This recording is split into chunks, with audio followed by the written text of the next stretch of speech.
सागर के बंडा की बृहद सिंचाई परियोजना के अंतर्गत बनाए गए उल्दन बांध में दर्जनों ग्रामीणों ने बंडा के पूर्व विधायक तरवर सिंह लोधी की अगुवाई में जल सत्याग्रह की शुरुआत की है। ग्रामीणों ने बरसोल की धसान नदी में उतरकर जल सत्याग्रह शुरू किया।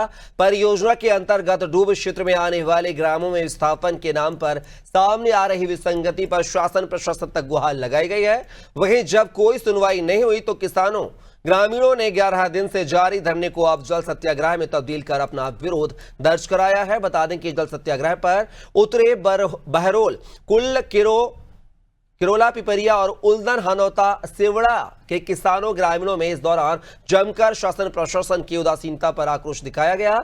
वहीं जल सत्याग्रह में शामिल पूर्व विधायक तरवर सिंह लोधी परियोजना के नाम पर सामने आ रही विसंगति पर प्रशासन को जमकर कोसा।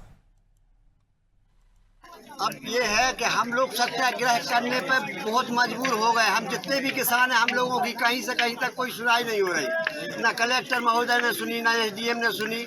मुख्यमंत्री के यहाँ भी हम लोगों ने यहाँ से पैदल यात्रा की, कम से कम 200-300 किसान पैदल गए।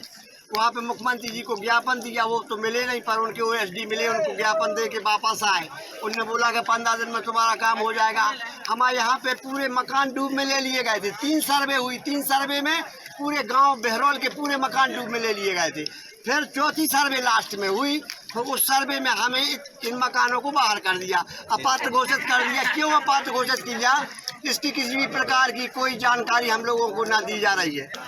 सभी लोगों को उनने आश्वासन दिया था कि हम जो छूटे परिवार हैं, जो प्रशासन से चूक हुई है, उन परिवारों को हम विस्थापन में लेंगे और उचित मुआवजा दिलाने का काम करेंगे। लेकिन जैसे ही चुनाव हुआ, सरकार उनकी बनी, वो विधायक बने, तो उल्टा हुआ। कम से कम 125 परिवार जो बहरौल ग्राम के डूब क्षेत्र में लिए गए थे, विस्थापन में लिए गए थे, उन परिवारों को चुनाव के बाद छोड़ दिया गया। और यहाँ 9 लाख का जो तय किया गया था मुआवजा प्रति एकड़ किसानों के लिए, वह 6,20,000 पर आ गया। ये भारतीय जनता पार्टी की सरकार में गरीब मजदूर और किसानों के साथ अन्याय और अत्याचार हो रहा है।